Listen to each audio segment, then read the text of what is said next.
Okay, thank you very much all for coming. I don't know how many of you actually checked the weather this morning. And I reckon it was quite a few when you walked through the nice streets of Paris and looked at the rain or not, and it was brilliant. Anyway, today we're talking about something quite exciting. Machine learning is really currently transforming the way how we do weather forecasting. Weather forecasts, believe it or not, have become better and better over the last decades. Roughly a day every decade, the forecast became better and better. And machine learning is really transforming this new initiative or this new forecasting skill to new dimensions. As part of that, we're doing an exciting project called Destination Earth. And you saw I've got two eminent panelists here. So I'm going to just go through this a little bit. Canton Europe invests heavily into Euro HPCs and AI, particularly installing bigger machines, creating AI factories, creating this ecosystem which allows us to do weather forecasting. Cristian, how do you think that will transform our industry, and what can we do what we couldn't do before? That's a great question. So Europe has been investing heavily in supercomputation. So for the last few years, we had this amazing project called Euro HPC, which has been focused into creating big machines through Europe. And in the past, it was very difficult because we were essentially, every country was trying to build its own machine, and it was complicated. So the initiative was to everyone put the money in the same basket, and every year we update one of the 6 big supercomputers in Europe. So this year we updated Jupiter in Germany. Next year is going to be supercomputer in France. There's like the next one is going to be Italy, and finally it's going to be Spain again with the Mare Nostrum, the Barcelona supercomputing stadium that they manage. This creates a unique opportunity to have immense, very large supercomputation and resources that we did not have before. So that also helps into this quest of putting like AI at the disposal of like prediction of climate and all the climate-related kind of research areas. This is a good part. The other interesting part is the AI factories, as you mentioned. So Europe realized that like having big machines at the disposal of scientists, it's great. We can do research. But they saw that like we can also build machines, the AI factories, to be used by companies, by medium and small companies. And it's not just like that we are putting resources into research, we are also putting resources into the companies that are going to catalyze this research that is being done on climate change and like climate technologies. And if we go even bigger, Europe realized that like that's not enough, so we're going to be building something called the AI gigafactories. There's going to be like very few of them, but that's going to be like, how do we empower countries, Europe in general, to be working, to be servicing these technologies for everyone, for the administration and for the large companies.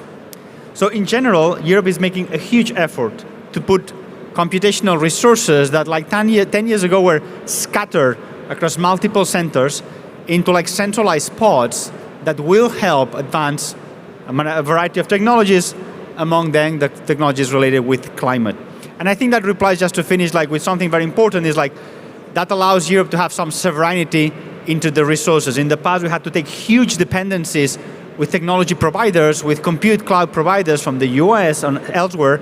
With these like supercomputers, AI factories, and AI gigafactories, this is warranting that Europe is going to have some sovereignty, and it's going to like be in the steering wheel of where we want to become in the future. Thank you. So computers are important, but honestly, if you have a big computer who produces loads of data, that is fantastic.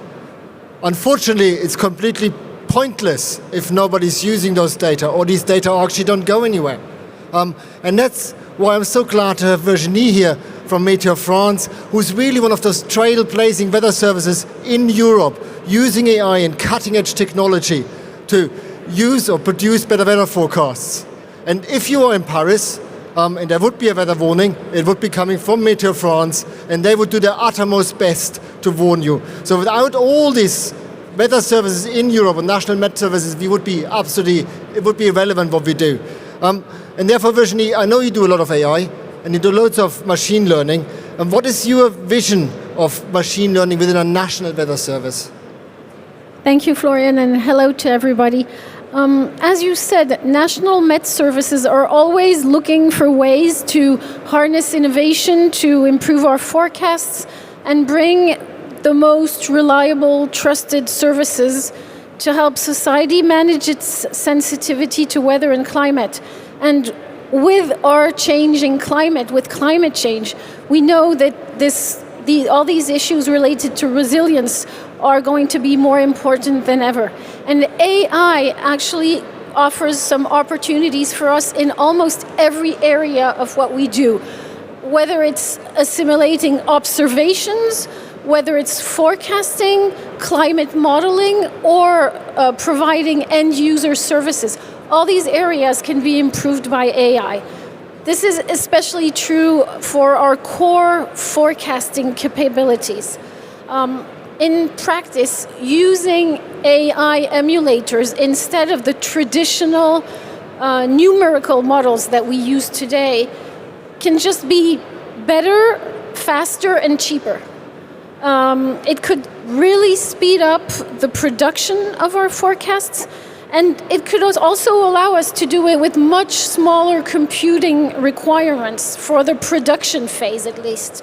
We will still need a lot of computing power for training these AI models, but for operations, it could really bring lower costs and reduced energy consumption, which means a lower environmental impact compared to how we work today. So it would mean running our forecasts in minutes compared to hours today. And then that means more timely predictions, more frequent refreshments, enhanced information at the local level, and also better follow-up of extreme events. So all this is really very promising. And weather and climate are great sectors to use AI in because we have this huge amount of data that has been collected by national Met services over the past decades through observations, through running of state-of-art models, through reanalysis. And so we can provide trustworthy AI-ready data sets for the AI models to train on.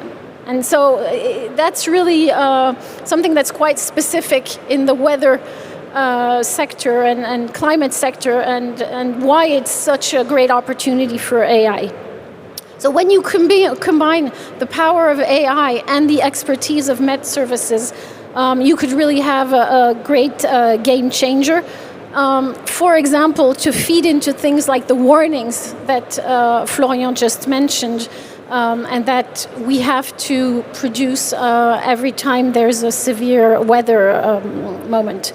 So we are already integrating more and more AI in everything we do, even if it is too early today to know exactly what will be the right balance between AI-based information and traditional physics-based information.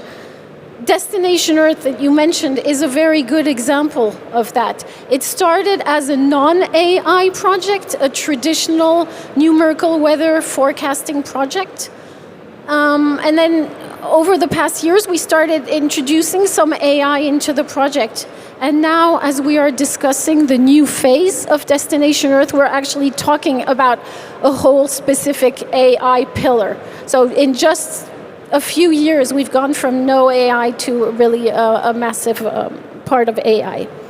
In all of these developments for a national Met service, transparency and quality control are absolutely essential. If we want to use AI for the missions of a national Met service, we have to have trust in what this AI is going to generate. And so we really need to have that transparency and that quality control. But AI is not just about forecasting. We do a number of things, and one of them is provide end-user services. And we are already seeing some great benefits in that. Just to give you a few examples, last year we started offering a service to predict fog on the Seine River. It might seem very specific, but it's a huge security of navigation issue. And to make the navigation easier, we have to be able to well predict fog. By going to this AI service, we gained 20 points on the quality of the information that we are now giving out to the navigation authorities. Other type of examples, very classical, I'd say, in AI, detection of snow through webcams. We are now using public webcams that you can find everywhere to have very local, high-resolution detection, not only of the presence of snow, but of the amounts of snow, even in areas where we have no official observation device to measure the amount of snow. So these services can really bring value to important sectors of national and European economy. When you know that about 25% of GDP is directly influenced by weather, you can see that having better, more accurate weather services is really something that is important for all of our economies. We also use AI for climate modeling. In Météo France specifically, we have started replacing some of the most expensive parts of our climate models, expensive in terms of computing time. We've started replacing those with AI so that we can run our climate models more and more frequently and have better data. Obviously, all of this puts a big strain on our resources. We want to have more GPUs, probably you'll talk about that, so that we can work on AI. We also need more staff, but we are still in this transition period where we need at the same time to run and to continue to develop our traditional models, while at the same time investing to develop the new AI models. And so these resources are very rare. We have to train our existing people, but also to hire new people. And to do that, we have built a partnership between European national med services and with the European organizations such as ECMWF to pool our resources, put all the European resources together. It's the same logic as what Cristian was just describing with the Euro HPC resources. And that's really the only way we can put enough resources, and that allows us to share important things. For example, infrastructure and frameworks that have been developed and that are worked upon together with the ECMWF, such as the famous Anemoy framework developed by the center. Partnerships outside of the weather world are also very important. Just to give an example, in France we have a partnership with INRIA, which is the National Research Center on Numerical Science and Technologies. They were here this morning talking in another panel, and it's important we have this partnership. And then partnership with the European Commission. The support that the Commission gives through these programs, Destination Earth and the infrastructure, computing infrastructure, is essential. With all this, we are convinced that Europe can be at the forefront and really a leader in AI for climate and weather, like it has been a leader for traditional weather and climate now for many years.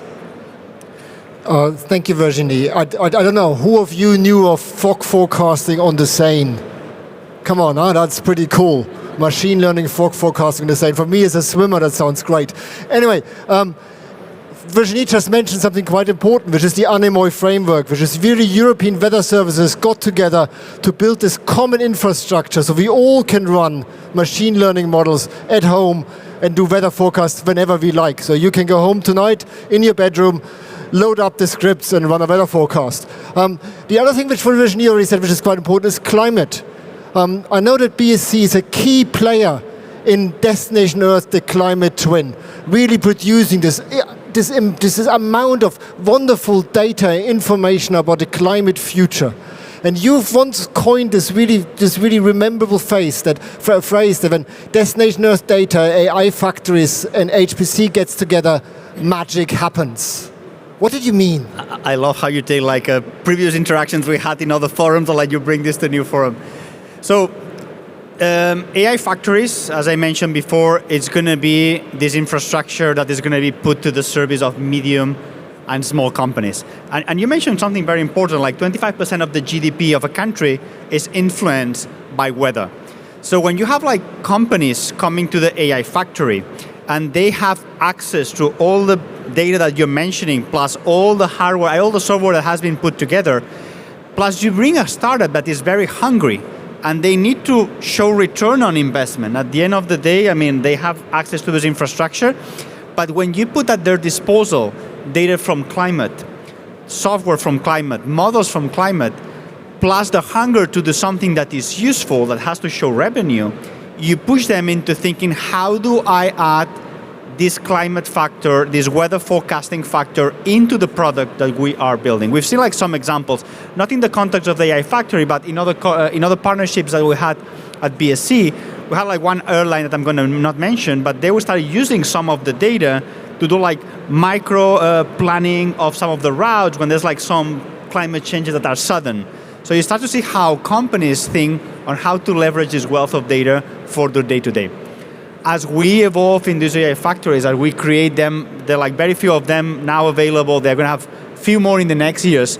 And you put all this wealth of data, I could envision that the magic means that it's not going to be just the researchers thinking, how do I make my best model? How do I forecast better? So how do I leverage this to contribute to this 25% and make my company more efficient, more climate aware, etc. I don't think we are there yet, but the fact that AI factories are going to provide these technologies might make a very big dent. That's what the expectation. And also AI factories have some commitment, how do we put all the technologies that have been developed in a country or in a center at the disposal as a forcing function. So I'm expecting that this magic is going to translate into more people aware of climate, how this data is leveraged, not just for research, but not to make 25% of the GDP. You really leverage that into making good gains, not just money returns, but also climate returns. TBD, in the next meeting that we get together, I'll tell you if it work or not. So you have to come back to hear the rest of the magic. So thank you very much. That was sort of where I was getting to. I want you to do 3 things, or 4 things actually. First, check out the weather forecast on Météo France tonight to make sure you know what you're doing. Second, I want you to download the Anemoy software and run a forecast for tomorrow. Easy. Third, third. Third was that you really see that magic is actually already happening. We're not talking about machine learning in the future, it's actually reality. It is fact of life that we're using machine learning nowadays already for forecasting, and it saves lives and is useful. And fourth, if you've got any time, come back to the booth, which is P2, which is just behind this wall, and actually have a look at how we produce weather forecasts and how it looks like. We have a wonderful project where we're trying to put weather forecasts not just for Europe, but for the entire globe. Europe is producing the best forecasts in the world. It's producing the best climate scenarios in the world. So have a look and see how they work out and whether you like them and use the data. And with that, I'm done. Thank you.